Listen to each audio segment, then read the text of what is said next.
The world makes big mistakes, and surprises happen in dramatic ways. And the more sophisticated the system gets, the more the surprises can be out of right field.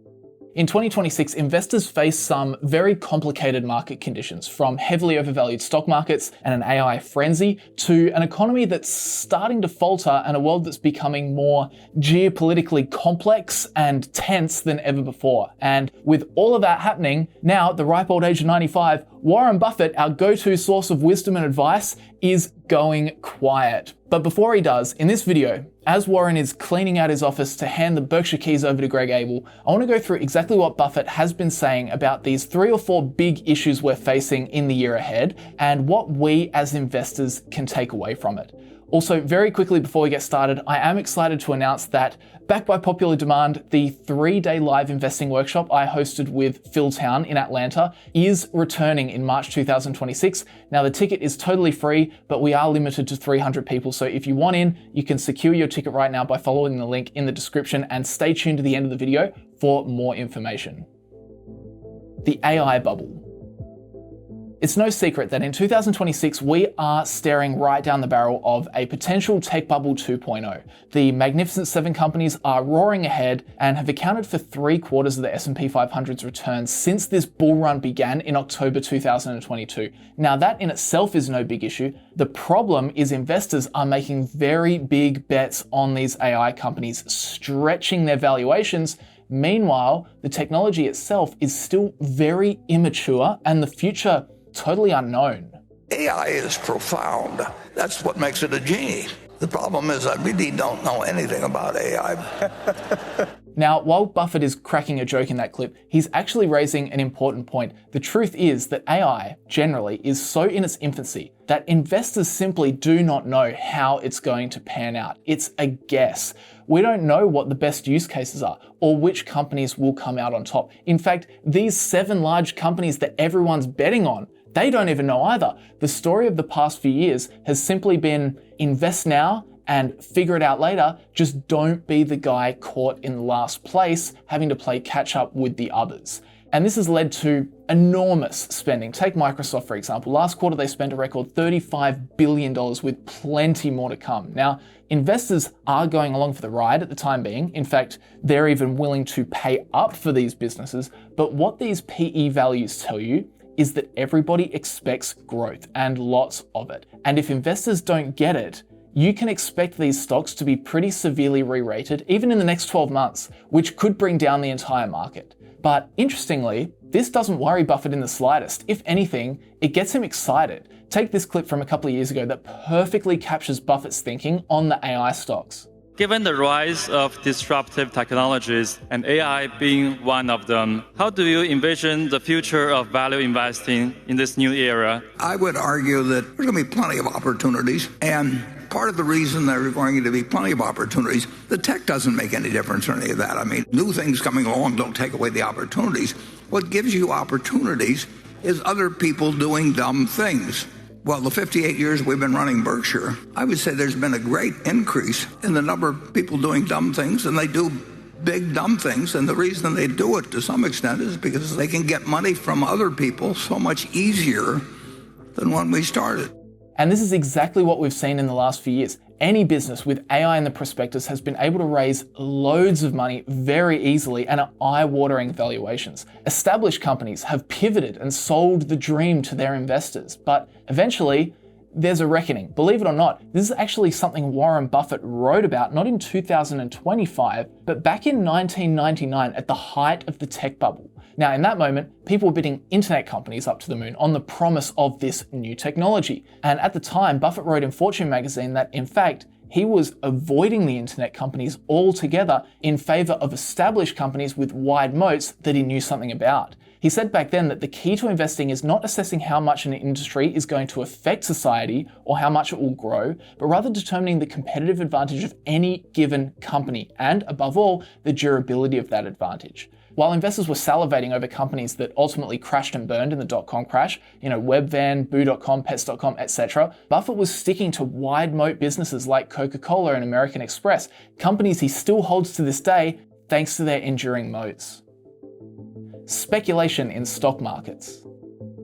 The AI bubble is just one example of a common trend we've seen building up over the past 5 years, and that is increasing speculation in stock markets. The trend of low interest rates combined with the increased accessibility to stock markets and options trading from apps like Robinhood have led to, unfortunately, the casinoification of financial markets, and that's a big driver behind their current overvaluation. For example, the S&P 500 is currently showing a cyclically adjusted PE ratio of around 40. Now, in no world does it make rational sense to pay 40 times the S&P 500's average earnings just to own it. The historical average is around 17, aka investors would be willing to pay 17 times the average yearly earnings of these businesses to own them. But to sign up to 40 years of current performance to make your money back, it's a price that investors have only been willing to pay at 2 times in history. The last was in 1999, and this has become a real problem for value investors around the world in recent years, and will likely plague us again in 2026. In one of Buffett's recent annual letters, he noted, "In the years ahead, we hope to move much of our excess liquidity into businesses that Berkshire will permanently own, but the immediate prospects for that, however, are not good. Prices are sky high for businesses possessing decent long-term prospects." Warren's longtime business partner, Charlie Munger, who sadly passed away in 2023, put it a little bit more bluntly. My advice to value investors is to get used to making less. But ever the optimist, in Buffett's recent retirement letter released just a few months ago, he noted, quote, "Because of Berkshire's size and because of market levels, ideas are few, but not zero." And this is something Buffett has always spoken about. Sure, if you're Berkshire and you're confined to only the largest of large companies, or if you choose to only look at the 7 companies you hear about on CNBC every morning, then yeah, okay, chances are you're not going to find much. But look beyond those companies, and pockets of opportunity are still there, even in a world of massive speculation.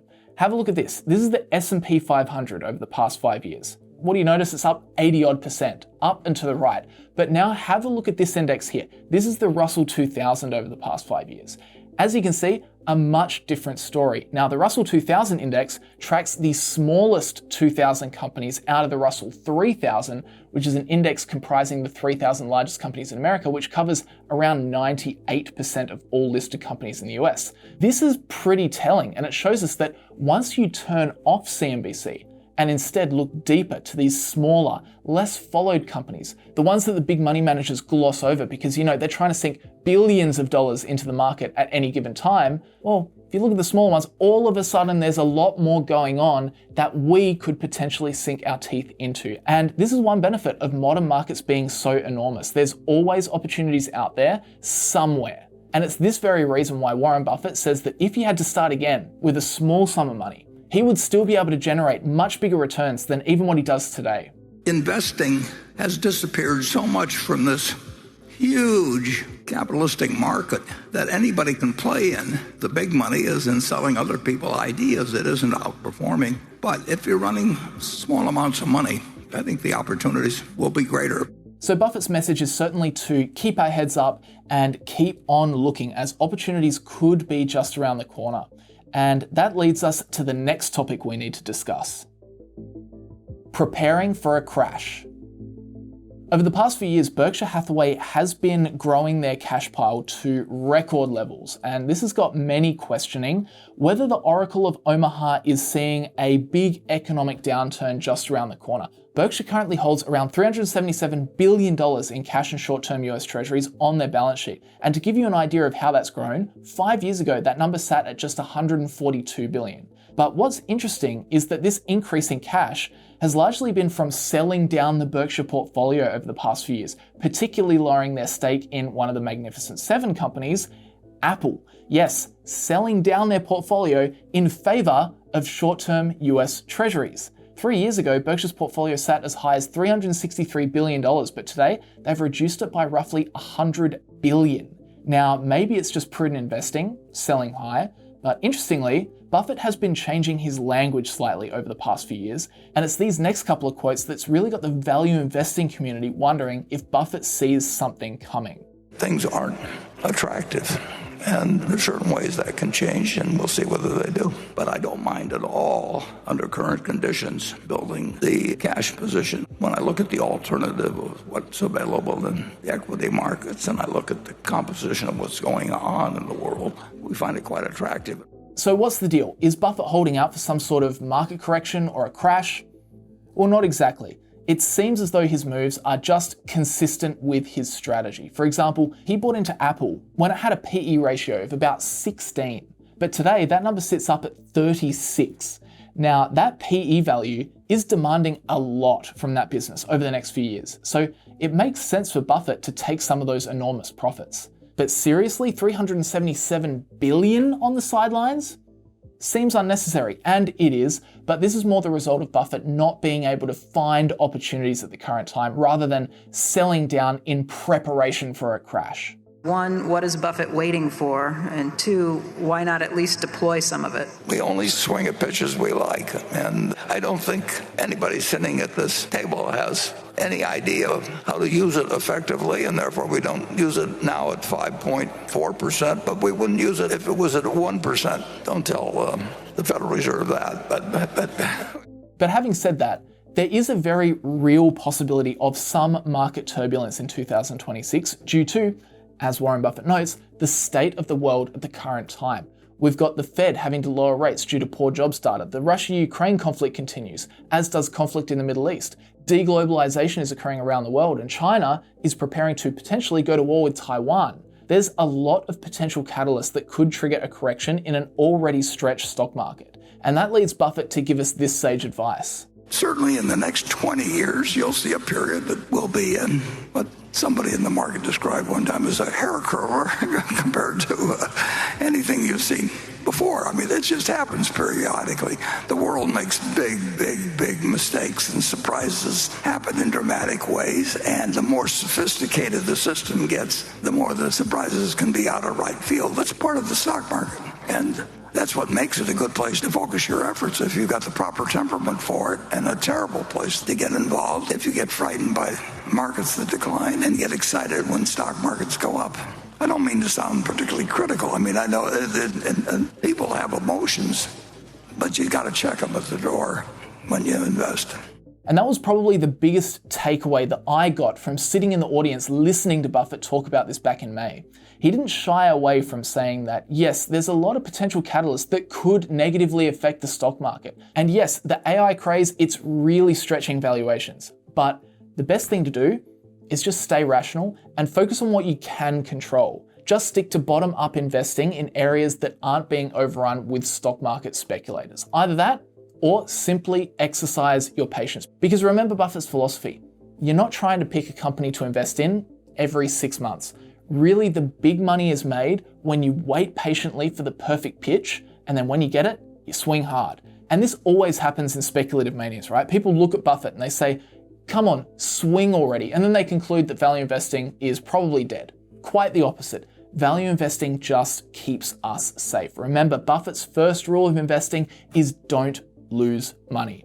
But then on the flip side, what happens if the AI bubble does deflate in 2026? What if China starts a war with Taiwan and the semiconductors dry up? What if trade policy sends the American economy into a tailspin?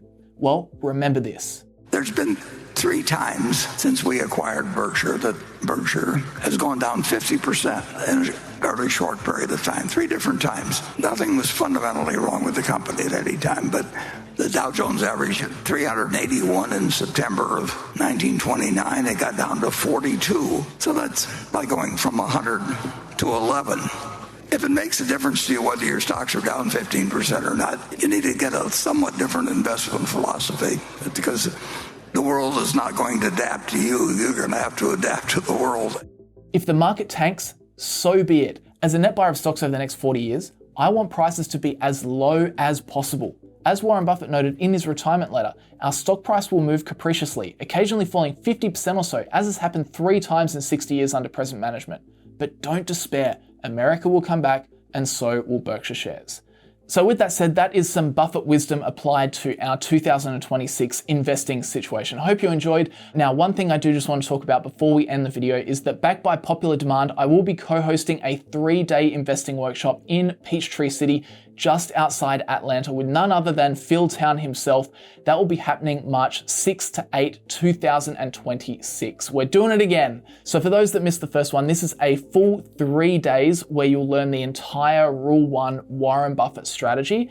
And we're also going to go deep on using options safely to generate cash flow as a value investor. Once you understand that, it is super eye-opening. Now, the best bit, the ticket is free. You do not have to pay a cent to attend. You do just have to get yourself there and have a place to stay. However, this event is strictly limited to 300, which is the capacity for the venue. So if you would like to come, please get in now, secure your ticket, and start to arrange those travel plans. The link to sign up is now live in the description and the pinned comments, so please check it out. And I want to beat the emails this time. Last time I got a lot of emails from people that were naturally hesitant that with this being a free event, they were worried that they were just going to be marketed to, I guess, for 3 days. Now, I want to assure you guys that is not the case. There is no selling. It is simply teaching. And if you're still unsure, I actually asked one of the attendees from the September workshop, his name's Andrew, to write up his experience because he too was someone who was a little bit skeptical, a little bit hesitant before signing up to the September workshop. So I'll put that up on the screen right now. Feel free to pause the video right now if you would like to read through it. But honestly, if you want to come along, just do it. The community of people and coaches is really, really awesome. Going to Phil's horse farm for a barbecue, meeting everyone, hanging out. It's really, really fun. So if you're into Buffett style investing, sign up, use the link in the description or the pinned comment, and I hope to see you there. I'm there for the full 3 days, so plenty of opportunities to come, hang out, chat, and generally have a good time. All right, with that said, thanks very much for watching, and I hope to see you in the next video.